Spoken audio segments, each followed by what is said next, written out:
Hello and welcome to the iNews Special Analysis Edition. In this issue, we are going to be looking at two things that matter the most to us. First, we are going to be starting off with something that is concerning all of us in the world, the corona pandemic. So what is the corona pandemic and why is it the hot topic today? It has changed our lives, it is changing our lives, and in all probability it will continue to change our lives. Now, are the changes going to be permanent? That is the answer that only time can tell. But what this issue is going to be looking at is a set of questions that all of us have been waiting to ask, and we've been looking for answers. This issue looks at answering those 5 important questions, but please be warned, the answers might not be what you like, what you expect, or even what you want. Like they say, life does not have the obligation to work like we want it to. So what are the questions that we are going to be dealing with today? The first question is, what do the deaths mean? We are listening to a lot of statistics and we are talking about a lot of deaths. So do the deaths have something important that they're telling us, or is it just fear-mongering? The second is something that we've been hearing a lot on the media, which is flattening the curve. So what do you mean by flatten the curve? And more importantly, should we do it? Now, the third issue is about the lockdowns themselves. So should we have the lockdowns or should we not have the lockdowns? And if they are to be relaxed, when should they be relaxed? And then the other question is, when will the pandemic end? Do mathematicians, do epidemiologists, and do statisticians have any idea? We are going to be looking at each of these questions and we try to find answers in as much detail as possible and looking at it from multiple perspectives. We'll first talk about flattening the curve. Now, for us to understand flattening the curve, we need to understand how epidemics and how pandemics operate. Every pandemic or every epidemic follows 5 stages. The first stage is where there is an outbreak. This leads to the next stage, where the acceleration stage, where the number of people infected by the disease increases at a rapid pace. The third stage is the most important stage, which is the inflection point. It is also called the peak. The disease has infected the largest section of population that it can in fact infect. Now, after this, it's all downhill. There is the deceleration phase and then there is the end phase. Now, when you're talking about flattening the curve, what happens is this takes the form of a bell curve. When you're trying to flatten the curve it's as if we are pressing the curve from up top. So what does it mean? Now, it only means that we are not trying to reduce the number of people who are infected. We are trying to reduce the number of people who are infected at a certain point. So the total number of people who are infected will not change. It is only spread across a longer time frame. So why is this important? Now, in countries where the medical facilities are fantastic and there is enough critical care support, flattening the curve does not matter because the medical facilities can take care of their entire population. But what does it mean in a country like India? So we have a population of 1.3 billion, 130 crore. And to handle that population, we have just 40,000 reported ventilators. If 80% of the population falls sick, and even if 10% or even if 0.1% of that sick population requires medical support, our medical systems are going to be strained beyond belief. They're going to be strained to the breaking point. This is where flattening the curve is very, very important. We are not trying to reduce the number of people the disease is infecting. We are only trying to spread them across a certain time frame so that our medical facilities have time to cope. And if there are any measures that can be taken in the meanwhile, the government can go on a war footing and then ramp up our medical supplies. So that is what is flattening the curve. And is it important? We believe so. Talking about deaths, a lot of us are concerned about the number of deaths there are. If you look at the statistics, they tell only half the picture. Either you're very, very afraid or you're not afraid at all. Now, this is where you'd have to err on the side of caution. If you look at the statistics that we have here, malaria, tuberculosis, and even snake bite have all claimed more lives than the corona pandemic had in this 1 year time frame. So malaria has millions and millions of people dying because of it. Every year 22 crore people globally are affected by malaria. But what are the statistics for COVID? If you look at the numbers compared to malaria, they are very, very minor. But why is it so deadly? The thing is, the COVID infection is spreading at a much faster rate than malaria usually does. The same is the case when you compare it with tuberculosis. It is also spreading faster than tuberculosis. So the COVID has the capacity to infect a larger population in a smaller time frame. And again, it all boils down to how much of medical equipment we have. So the deaths by themselves should not worry you. Most people who are being affected by the COVID pandemic are living to tell the tale. In fact, the death rates are also lower than a lot of other similar diseases. If you compare the number of people who've died because of SARS or MERS, or even Ebola for that matter, which has a death rate of over 45%, the death rate for the coronavirus is a lot lower, in the high single digits. So the deaths shouldn't worry you. The ability of the medical systems taking care of people who are infected is what should worry you the most. So what should you do? Number one, don't get infected, but that is not always in our hands. So number two is, when you're infected, take as much care as possible so that you do not put an additional burden on the medical system. Isolate yourself, and if you do not have too many symptoms, the chances are you're going to be absolutely fine. Now, how long will we be there? Now, this is where the next concept comes in, which is called herd immunity. Herd immunity, that is also something that we've heard about quite a bit. So what is herd immunity? Now, herd immunity is the simple thing where a large percentage of the population is already immune to the disease. So how can we achieve herd immunity? Now, there are three ways. One, something that happens naturally over millions and millions of years. Whenever we are affected by disease, the immune system responds to that disease, and the immune system has a memory of that disease, and it knows how to fight that disease. Once it has learned how to fight that disease, that information becomes hard coded into our DNA, and we pass it on to our future generations. So as years go by, we are resistant to certain diseases for which we do not need any medical facilities. Low-grade fevers, and even to an extent diseases like chickenpox fall into this category. The second way is through vaccination. If you look at diseases like polio or smallpox, which have been completely eliminated or almost completely been eliminated, is because of vaccines. So when we have a strongly working vaccine and we are able to administer that vaccine to a large segment of the population, the disease will not affect the population. So what percentage of the population needs to be immunized? If you look at something like measles or mumps, which has, let's say, an R0 rate of 13, where one person can infect 13 other people, the number of people that need to be immune needs to be very, very high. Even for the coronavirus, for us to be able to achieve herd immunity, 92% of the entire population should be immune. Now, there are two ways of achieving this in this particular situation. One, we can self-isolate and stop the spread of disease. And once we are infected by the disease, we need to make sure that we do not pass it on to others. And once the disease passes, the first step is to figure out whether we are immune to the disease or not. Now, this is the vital piece of information that we do not have.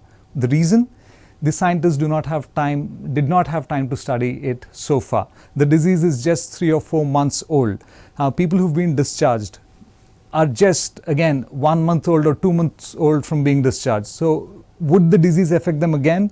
Unless we make extensive tests of their blood and plasma and figure out how the immune system works, there is no way of knowing. So if you let the disease spread, that is one way of achieving herd immunity. But considering the age of the population, areas of the globe like Europe, which has a heavy population of the older people, might see very, very drastic reduction in population, where the older people might die out. In countries like India, which are much younger, even if you let the disease run through, there will be deaths, they will be massive, but compared to areas like Europe, especially UK, which has a larger number of the elderly population, we are going to be safer still. But the question is, should we make that sacrifice? Now, that is a question that is loaded both in terms of being ageist and also from the political and the socio-political perspective. So this is where the politicians are trying to grapple with the situation as it happens. So should we impose lockdowns and save the lives of people, or should we relax lockdowns, let the disease take its course, but sacrifice the lives of people? Now, either way, even if the economy falls, lives of people are going to be at stake. Even if the disease plows through the population, the lives of people are at stake. The governments across the world are in an unenviable position. They are actually stuck between a rock and a very, very hard place. These are the decisions that no one should have to ever take. Coming to the last leg of our analysis, when will the pandemic end? Will it end at all? If statisticians and mathematicians and epidemiologists are to be believed, the answer is yes. Recent studies from Singapore also tell us, or are also pegging the end of the disease at around the 27th of November. But will it actually play out that way? Once again, the diseases have no obligation to work according to our plans. So the disease can spread rapidly if a large part of the population acquires that immunity. Now, all these statistics are dependent upon that one particular assumption. All these people are assuming that once a person is affected by the coronavirus and is discharged, the person will not be affected again. But that has yet to be tested. If that is the case, then there is a very, very high chance that the coronavirus pandemic will come to an end by the end of this particular year. But can we give any guarantees? The way the disease has been progressing, there are absolutely no guarantees. Even today, reports from the New York Times also suggest that meetings between doctors are revealing startling discoveries where pregnant women are being affected by the coronavirus in strange ways and ways that have not been expected. There have been problems of blood thinning, there have been problems of blood clotting. So the hemobalance of the blood is being completely disturbed by the COVID virus in a certain section of the population.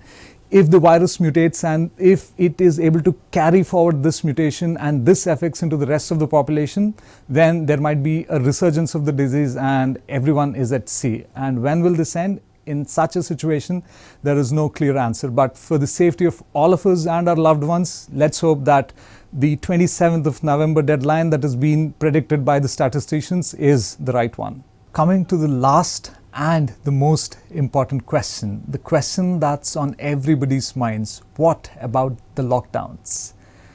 Now, this is a decision for the government, but again, it also depends on how people react. If there is civil frustration and people want to revolt because of the lockdown restrictions, the governments will have no choice but to accede to people's wishes and relax the norms. We see this happening in the US, where US President Donald Trump wants to satisfy members of the industry and wants to lift the lockdown restrictions. But is this a right move? If you're willing to sacrifice a large number of people and allow the disease to take its course, and if you want to go back to the stages of earlier evolution where the disease takes its own course, the answer is yes, lift the lockdowns by all means.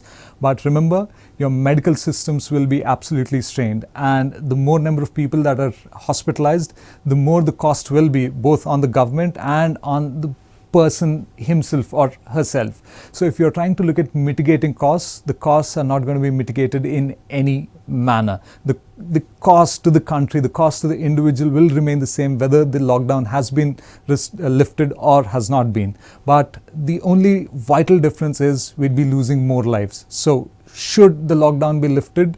From a very humanistic, moralistic perspective, we'd say no, the lockdown should not be lifted till we are sure, till the scientists are sure about how the disease is progressing, and till that point where we are certain about an effective vaccine. At what the pandemic meant, and we've answered 5 questions that are related to it.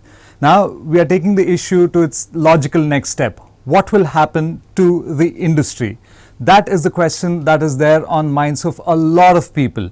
Now, we'll be looking at it from three angles. One, from the perspective of the workers and especially the laborers, including the migrant laborers. The second, we'd be looking at it from the perspective of the owners of the small and medium scale enterprises. And the third, we'd be looking at what the governments should do. One of the biggest problems that the country and the world at large is facing is the shortage of workforce and the shortage of money for the workers themselves. The pandemic has made us think in multiple ways, and we are cutting down on every unnecessary expense. And for most large organizations, labor is the biggest expense. So when the business is shutting down, what do? The labor gets cut out of the picture, and as a result, people who are depending on daily wages, people who are depending on their monthly salaries get cut out from what their sustenance was. And this has very, very far-reaching implications. Most of our economy is driven by purchases or is driven by the financial capability of the section that is less than comfortable. So all the purchases, right from medium scale or mid-range cell phones to small cars, all these purchases are driven by people who earn around 20 or 25,000 or less than 30,000 rupees a month. So that industry will take a hit. Now, the next part is the essential commodities. The workers who are at a much lower level in terms of financial capability will not be able to purchase any sort of essential commodities, and that industry will also get hit. Now, beyond this, look at the lives of the workers and the laborers themselves. They will not have access to healthcare. They'll not have access to any sort of the basic comforts that they're used to. They can't pay their rents. So what will the laborers do? And even if the lockdown is lifted, would they have enough of a capability to come back to work and sustain for the period of 1 month till which they are not going to get their salaries? And more importantly, are they confident enough to come back from their workplaces, from their home places and back into the cities which they were initially driven out from and start work all over again? These are questions that need some serious thought. Now, the second issue is about the owners or the people who are running those small and medium scale enterprises. What should they do? How should they deal with the current situation? One, even if someone would want to be very, very kind-hearted and philanthropic and altruistic, he or she might be able to take care of their employees for a month, but beyond that, finances will be stretched absolutely thin. How would they pay their rents? Now, the bigger issue is most of the small and medium enterprises run from rented places that have been in a particular commercial complex for years on end. Now, would the owners be caring enough or friendly enough to waive rents or tell them that they could be reimbursed at a later point? Now, it's not just the issue of demonizing the owners. The owners themselves might have a lot of commitments that are based on getting their rents from these business owners. So how would these owners tackle these issues? And once the businesses reopen, customers might not be coming back immediately. So for that length of time, how can these owners survive? Would they be digging into their savings, which will again affect the economy, or would they look towards the government? My guess is it's the government that they would be looking towards. All these problems and all these questions will boil down towards the government. Now, what is the government doing? Now, we've been hearing reports from governments from Europe, like say France and Sweden and Finland, doing something very, very tangible for its citizens. They're giving benefits to businesses. They're granting businesses with non-secured loans of long payment terms for as high as $10,000 a month. But what is the Indian government and what are the state governments doing for the small and medium business owners that are primary drivers of the Indian economy? Should they give loan waivers, or should they give directives to landowners to waive rents, or at least allow them to be paid over installments? There has been so far no clear indication from the government, and in the light of these uncertainties, unless the government takes some very clear concrete measures, the rollback or the tracking back of the economy is going to be very, very difficult. While you ponder about all these questions, we are hoping that someone from the governments and someone who are decision makers would get to hear of this plight and would take some concrete actions. Till then, please stay tuned with us. We'll be coming back and addressing issues that matter to us. Thank you.